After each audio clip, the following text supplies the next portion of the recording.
It's about time I start talking about the highest grossing movie of the year, Neza 2. I will preface this review by saying that I did watch the first Neza movie and I thought it was a decent, okay movie at best.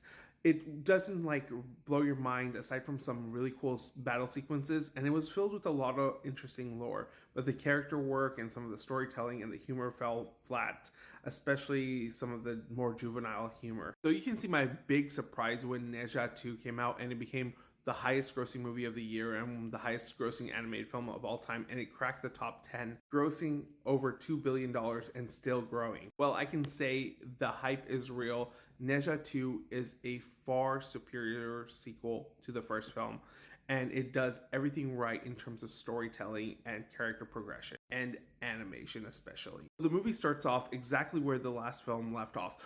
But what it does really well is that if you didn't watch the first film, it really does summarize exactly what happens in a more condensed version, so it's not completely necessary to watch this one. First thing you'll notice with this movie is a huge improvement in the animation and character design and model quality. I had seen both of the movies sort of back to back, maybe about a week apart, and my mouth was wide open from seeing the huge graphical leap in Neja 2. The character models, the background designs, everything just looked like a amazingly rendered video game cutscene that was like a work of art. I mean, you can kind of see this is not too far off from what the actual movie looks like. This film is filled with so much lore, culture, especially Chinese mythology, and it's just so engrossing, and it does a really good job of explaining it. Yes, there are some things that are different, but while you're watching the movie, you are engulfed into this world. One thing it does cool is that there's several story arcs that are going on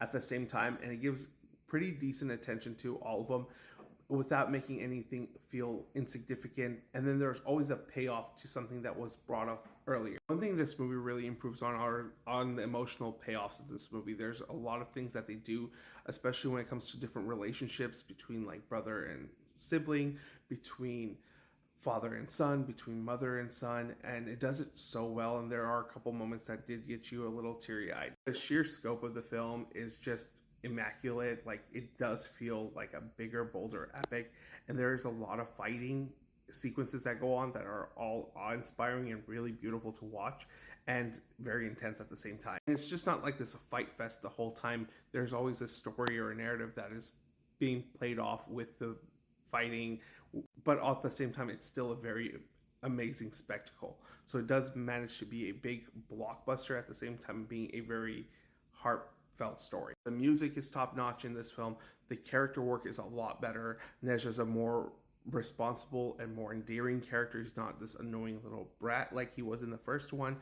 The rest of the cast is really good. Yes, there are still poop and fart jokes, and but they are minuscule and happen fairly early on to where it doesn't take away anything from the actual film. But it still manages to implement really smart humor, and that's really funny throughout the film while doing these really intense battle sequences, and it just flows really naturally. Here is a sequel that is done incredibly well, and this is how you should make sequels. You go bigger, you tighten up the story, you expand the world, and just make you want to watch more.